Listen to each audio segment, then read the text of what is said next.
যা ঘটেছে আমরা কমপ্লেন পেয়েছি, তদন্ত হবে, অ্যাজ পার ল যা আছে অ্যাকশন নেব। স্যার এরকমটা হলো কেন? ইন্টেলিজেন্স কি ফেল করলো আপনাদের? আরে ভিডিও ফুটেজ দেখা যাচ্ছে বলে তদন্ত করবে। আর এই যে এরকম হামলা হতে পারে আপনাদের কাছে কি কোনো খবর ছিল না? হ্যাঁ, তদন্ত 30 বছর চাকরি করতে হবে আর। তদন্ত সাপেক্ষ কমপ্লেন জমা পড়েছে, আমরা থানায় দিয়েছি।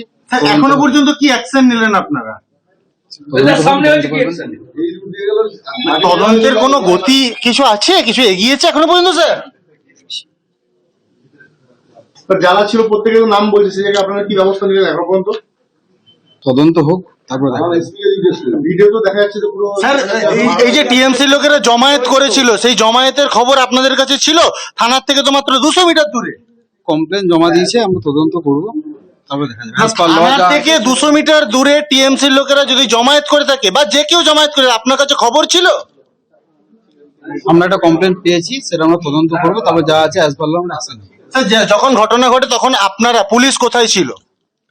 আমরা বলছি তো, আমরা একটা তদন্ত কমপ্লেন পেয়েছি ওনার কাছ থেকে, সেই কমপ্লেন আমরা তদন্ত করবো, অ্যাজ পার ল যা অ্যাকশন নেব। স্যার যখন ঘটনাটা ঘটে তখন পুলিশ কোথায় ছিল? আপনারা কিছু বলতে চাইছেন বর্তমানে না তদন্ত? স্যার, যখন ঘটনাটা ঘটে তখন পুলিশ কোথায় ছিল? তদন্ত সাপেক্ষ তদন্তের পরে আমরা জানাবো। স্যার তদন্ত তো চলছে, কিন্তু ঘটনা হচ্ছে কিভাবে ঘটলো এত বড় ঘটনাটা? আপনার পুলিশ ইন্টেলিজেন্স ফেল করলো? সেটাই তদন্তে জানা যাবে।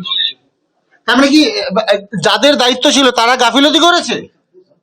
আর কিছু বলতে চাই না। স্যার আপনি তো চার্জে, আপনি তো স্যার চার্জে। বললাম তো, কমপ্লেন দিয়েছেন, আমরা থানাকে পাঠিয়েছি, যা আছে অ্যাজ পার ল অ্যাকশন, আমরা অ্যাজ পার ল অ্যাকশন।